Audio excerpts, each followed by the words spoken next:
Welcome back. Let's talk money. Yeah, because we know you're spending it. We certainly are. We've got Money Mitra here. Mitra Sharifi, she knows all about kind of bringing change to your life when it comes to your finances. Money Mitra is how she goes by, your moniker on all the socials. So you do a little bit of psychology with money as well, kind of like why we feel this need to spend. Right. Summer's a time where we feel the pull. I feel like all the money leaves during the summer. Like it just flows out. Warm weather hits and it's gone. It does. I mean, the sun is out, so we have, longer daylight hours. We're getting more vitamin D. Our mood is just elevated. Well, the kids are home too, and we want to throw money on the problem sometimes. When people are bored, you're like, all right, let's just do this. Right. Boredom can definitely lead to additional spending. Oh my goodness. Okay, what are some tips that we need to take into account where we're not just going to break the bank before they go back to school?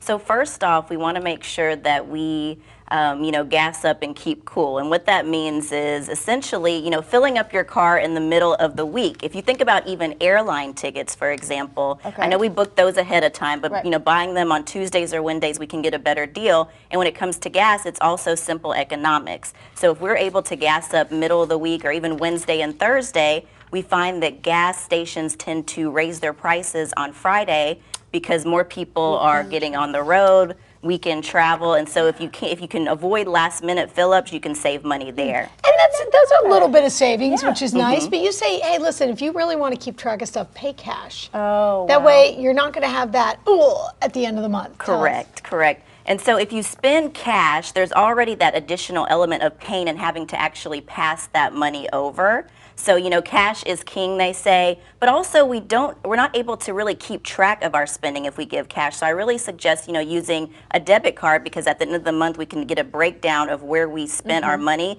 and to see, where we overspent and how we can make those adjustments to improve our spending. Okay, for people that really want to go somewhere, they want a break, but they really can't afford to go out of town, you say staycation's the way to go. Yes, and there's so many different ways to do that these days. On average, our accommodations, our expenses when it comes to vacation are 2/3 accommodations. Wow. So if we were to use, Airbnb or HomeAway or VRBO and really also get that local feel where we're able to actually really disconnect because a lot of the times we're working, we're doing all these things, we don't get to experience our own city as a local. And then find, create a bucket list and find activities that are free. There are so many resources out there, hiking, parks, also, Eventbrite if you're looking for informational courses, just really, create your own experience. For sure. And listen, in our changing city, which is changing just about every single day, there's always things to explore. So that's fun. Very cool. Okay, so you mentioned in your list spontaneity. Like you don't need to feel so cramped by a budget. Right, and we don't want to, restrict ourselves so much. We already do that in so many different facets. For example, dieting. How many of us have tried a low-carb diet and what happens? We end up eating all the bread, all the ice cream, all these things. So if we actually, give ourselves some leniency here, and I don't even like the word budget because I feel like it's so restrictive. I say kind of throw out that traditional budget. Let's look at a spending plan and consider that we are humans. We're human nature. We're going to do things. We already know summertime spending is increased. So go ahead and put that into our spending plan and account for it, which means essentially, it'll improve our self-worth and our future self will really appreciate it as well. Give your future self a little extra grace. That's what you need. Money Mitra, you can find her on Instagram and Facebook. Thank you so much for coming in. Thank you for having me. Good to see you. Good to see you. This guy knows how to make people